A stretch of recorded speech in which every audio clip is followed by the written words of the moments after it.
I noticed that a lot of people, when they see weird squiggly letters on the screen, as in words in a foreign language, they immediately close the video. Please don't. I will translate for you, okay? Do not be scared. Do not be alarmed. They're not kanjis. Still part of the Latin alphabet. Like, I will read it to you. Jesus. So, it's a viral post that's going on Facebook, and it has been going for a couple of years, actually. But it always makes a comeback, and usually it gathers a couple of million views.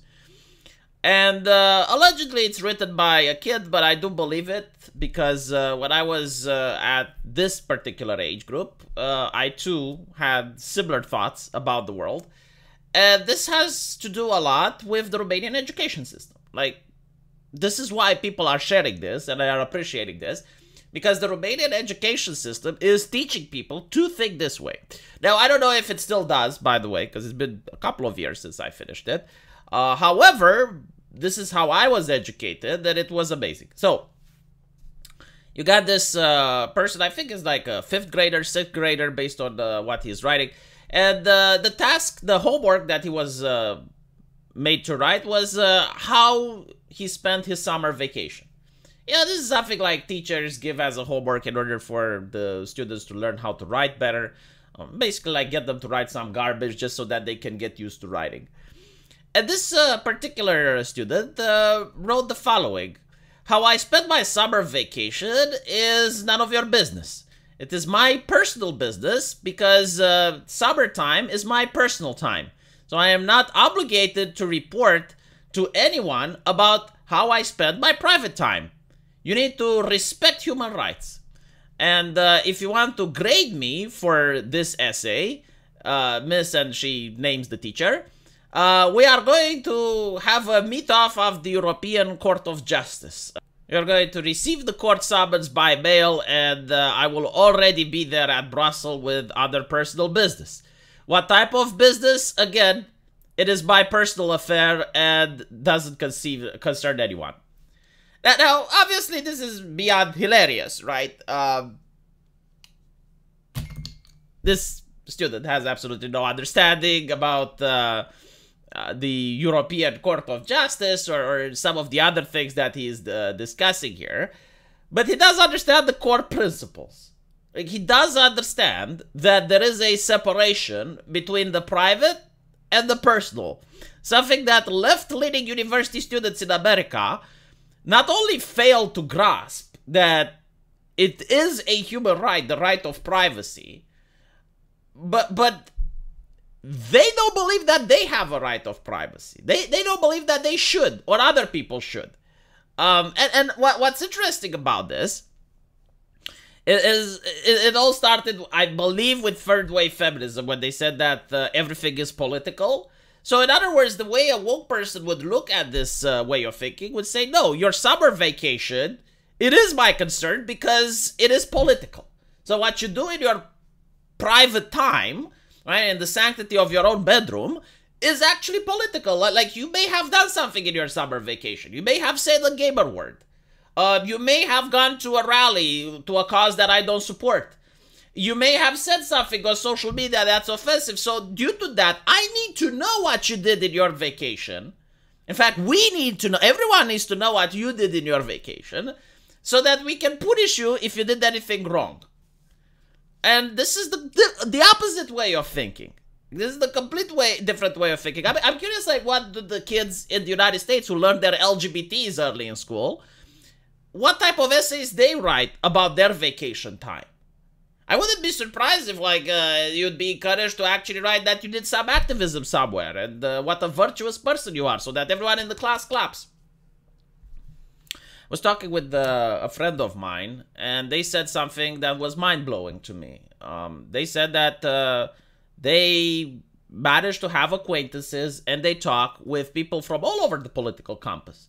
They talk with religious extremists, they talk with people on the far right, they talk with right-wingers, with centrist libertarians, left-leaning people, Bernie Sanders supporters. But the one type of group that they cannot talk with at all are far leftists. And I asked, like, why? You really hate the ideology? It's like, no. Like, I don't have anything to do with the ideology because I talk with all these other people. The thing with, like, the far leftists is that when you first meet them, they're very nice individuals. They're very welcoming. They're warm. In fact, they're more so than other groups. There is something about them. It's like the moment you say something wrong, the moment you say something that they disagree with, it's like flipping a switch. And from these kind of individuals, they not only become some of the most hateful people imaginable, but they're not like just hating you so that you go away. No, they want to do life ruination at that point. And this is how students are being trained, right? Like, on one hand, there is like that switch, like you see with J.K. Rowling, who, if she believes that the institutions she donates money to, like the women's shelters that she donates money to, shouldn't accept biological men, just because of that statement, they will do everything possible in order to do life ruination to her, including harassing VTubers that play a wizard game where she may get some royalties from. Like, that's the level of hatred that we're talking about. So you have students that are trained to hate like this, and on the other hand, they're also trained to know everything about your private life. Like, there is no more privacy anymore. If you have a mod for your video game that you want to install on your computer that only you have access to and only you play, they believe you shouldn't. They're hyper concerned with what is happening in your bedroom. They cannot live unless they know what is happening in your bedroom, which is a completely different way of thinking than what the Romanian schools is teaching. The Romanian school is clearly teaching that you have your public life, how you behave at the workplace, at the school, with your group of friends. And then you have your personal life. And how you behave in your personal life is no one's business. The only problem, and this is something that's subverting even the Romanian mindset, is social media. Because on one hand, social media is the playground, is, you know, the place behind the block where you play football with your friends. The Discord, the Counter-Strike games, like all these things that people do in order to unwind, and they're considered to be private until they're not. Until you have like the soundbite coming up, and well, it reflects on your job now. It reflects on your public life. And it is to this ridiculous point that if I were to make the statement, which is true, by the way, that you should treat social media just like official court documents, because once you put something there, it stays there. And you can even get into legal trouble over stuff that you put on social media, even in Romania. If I say that it should be treated like official court documents, people will think that I'm insane. They will think that I'm laughing, that I'm, you know, a conspiracy theorist or paranoid. But at the same time, again, like, the moment that it stops being like that, then you get into legal trouble. And once you get into legal trouble, you do face the consequences.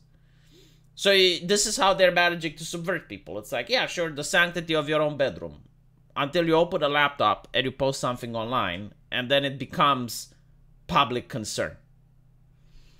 So I just wanted to at least talk about this issue, because I definitely think that this is what a free society looks like. I think this is the core and essence of a free society, that people should have a me time, a time where they can unwind, do stuff that is no one's concern. It's the epitome of an individualistic society, much how, if you're from America, your parents and grandparents were raised. But this is not what we're going towards anymore. Like, all the changes and all the legislative changes are to make sure that the private is completely abolished. And that is unfortunate. So let me know what you guys think. And as usual, I will see you in the comment section. Take care.